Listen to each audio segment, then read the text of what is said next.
Religiosidade. A gente pode de fato dizer que a religiosidade é um mal do século? Yang, a religiosidade é o mal da igreja brasileira. Sabe qual é o maior problema de um religioso? O religioso, ele pensa que é dono da razão. O religioso, ele pensa que ele é dono da verdade. Então, ele tem a ideia dele e ele pensa que todo mundo é obrigado a pensar igual ele pensa. Por exemplo, você pega os religiosos da época de Jesus, os escribas e fariseus. O maior motivo de perseguição deles contra Jesus era porque Jesus entendia a lei de um jeito diferente deles. Sim. Jesus não quis mudar a lei de maneira nenhuma. Jesus só interpretava a lei de uma maneira diferente. Sim. Por isso, eles perseguiam Jesus.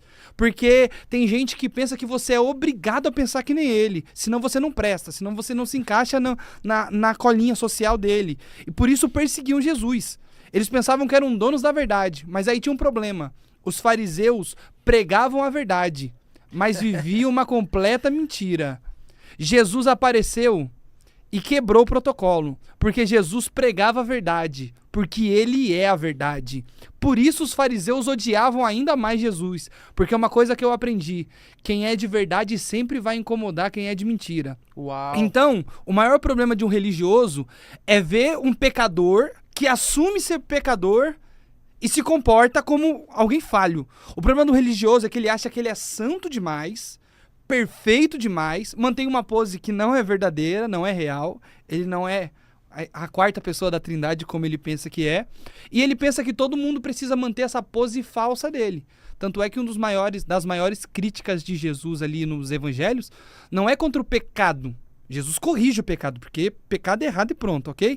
Só que a maior crítica de Jesus nos evangelhos é contra a hipocrisia. Hipocrisia. Isso, entendeu? E o que a gente vive hoje na igreja brasileira são muitas pessoas hipócritas. Elas, é uma frase até um pouco chula, mas muito verdadeira. O problema de quem gospe muita verdade é que acaba se engasgando com a hipocrisia. Quem gosta de muita santidade Acaba se engasgando com a hipocrisia. É, torneira apertada demais tem vazamento. Essa é a frase da vovó, né? Teologia da vovó. Então, Yang, eu acredito assim que as pessoas, elas precisam tomar cuidado com a religiosidade. Porque o religioso não sabe que é religioso. Você entendeu? Ele não percebe. E aí a gente entra num ponto muito interessante, né? A gente falou sobre a hipocrisia. E o mal do religioso, um dos maus do religioso é a hipocrisia. Ele fala uma coisa e vive outra. E tem uma frase que tá martelando na minha cabeça esses dias. Yang, não adianta você dizer que é do céu se você se comporta como quem vai pro inferno. Não, para que eu vou descer. Calma, vamos lá. Não adianta dizer que é do céu se você se comporta como quem vai pro inferno. Até porque as suas palavras revelam o que você sabe, mas aquilo que você faz revela quem você é.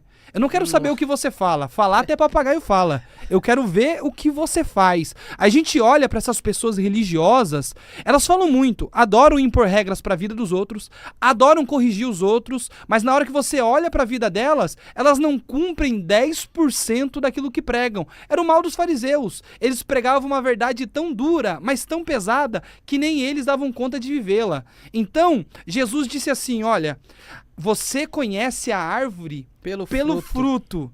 Não é pela fala. Falar é muito fácil. Eu não estou preocupado com o que você fala. Eu quero saber o que você faz. É o que você faz que vai revelar quem você é de verdade. São suas posturas. E tem outra. Quem faz muito, fala pouco. Quem fala muito, não faz nada. O que você fala realça um personagem que você criou. O que você faz traz a verdade de quem você é. Porque você falar, você consegue manipular suas palavras. Agora, ações são condicionadas àquilo que a gente está vivendo, é instintivo. Ações são instintivas, né?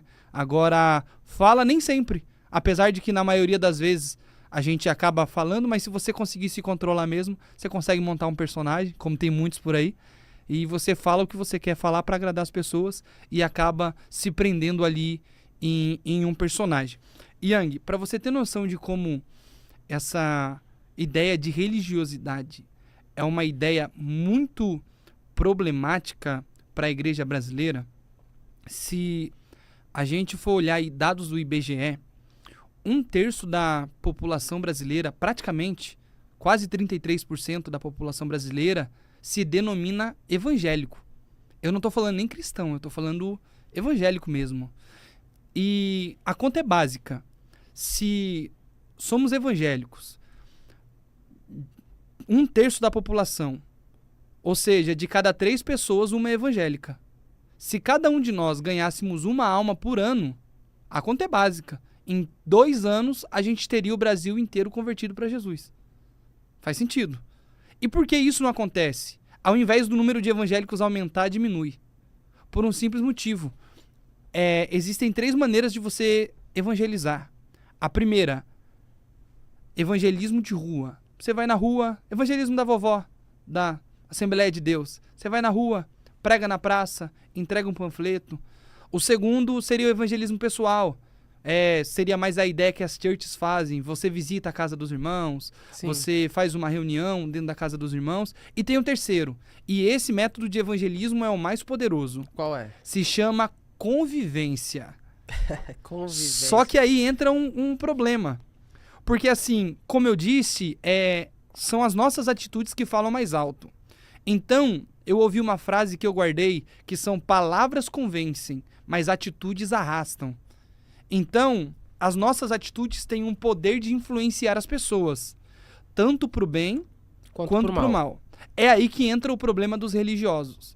Porque uma pessoa religiosa, ela fala demais e não faz nada, ou quase nada do que ela fala. E isso tem um impacto negativo. Lembra que eu disse? De cada 3 pessoas, uma é evangélica. Então Sim. As pessoas convivem entre elas. Aí quando às vezes você pega e vai falar de Jesus para alguém que não é evangélico, por exemplo, na rua, você vai falar numa igreja, aí a pessoa fala assim, não, para que eu quero ir para essa igreja? Tem um crente lá na rua de casa. Ele é pior do que eu. Tem um pastor que mora lá na esquina de casa. Ele compra e não paga. Ele é caloteiro. Ele é mau caráter. Você entendeu? Então, os maus hábitos, a falha de caráter e o péssimo comportamento trazem esse efeito negativo para a igreja. Você entendeu? Então, o primeiro problema do religioso é isso aí. A falha do comportamento. O religioso, ele fala muito, mas não vive nada. Não vive nada, você entendeu? Só que aí a gente tem um segundo problema da religiosidade, que foi o assunto que você começou a perguntar, sobre as pessoas irem embora da igreja porque estão feridas pela igreja. E a primeira verdade é que a igreja não fere ninguém. Opa, ó. A igreja não fere ninguém. Não. Eu vou até reformular então a minha pergunta aqui.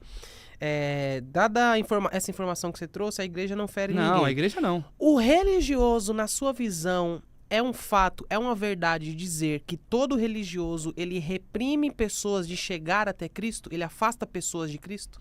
Com certeza. Yang, a religião fere, Jesus não.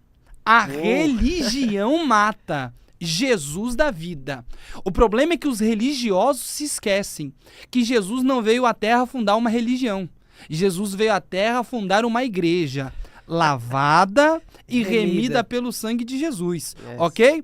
E o problema dos religiosos é que eles precisam ferir as pessoas que estão em volta para se sentir bem, principalmente quando alguém não pensa igual a eles. Nossa. Lembra de Jesus no Getsêmani?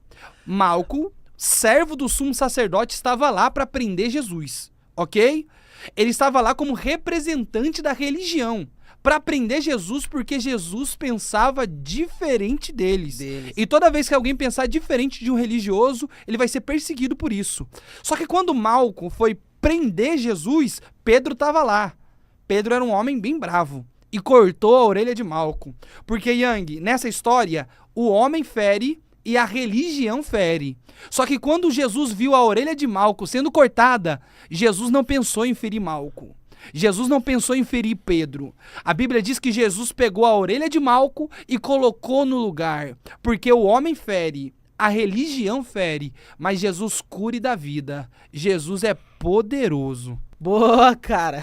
Não, vocês viram que hoje ele veio no pique, cara. Isso é importante. E assim, ainda falando sobre religião, a religiosidade, na verdade, inserida dentro das igrejas. E Um ponto que você falou aí, eu achei fundamental, isso aqui eu achei brilhante, que é justamente a questão de que a religião fere, mas Jesus não. Só que assim, a gente está falando de coisas que estão interligadas, né? O religioso, aquele que crê em algo, aquele que tem a sua religião e aquele que está em uma igreja. Pegando por esse ponto de vista, Cauê, eu queria tentar entender onde está o erro. Já que a religião fere, por que a igreja não cura? O problema das pessoas é que elas preferem matar o leproso do que tratar a lepra. Uou. Yang, isso aqui é forte. Lembra de Naamã? Sim. Naamã era chefe do exército, era homem valente, a Bíblia diz que ele era valoroso e homem honrado pelo seu senhor e ainda usado por Deus. Mas adivinha qual é a única coisa que as pessoas se lembram de Naamã? Que ele era leproso. Sabe por quê? Porque a maioria das pessoas não tem remédio para curar as feridas, mas tem dedo para apontar os defeitos. Uou. Só que as pessoas se esquecem. Lepra é uma doença. E ninguém fica doente porque quer.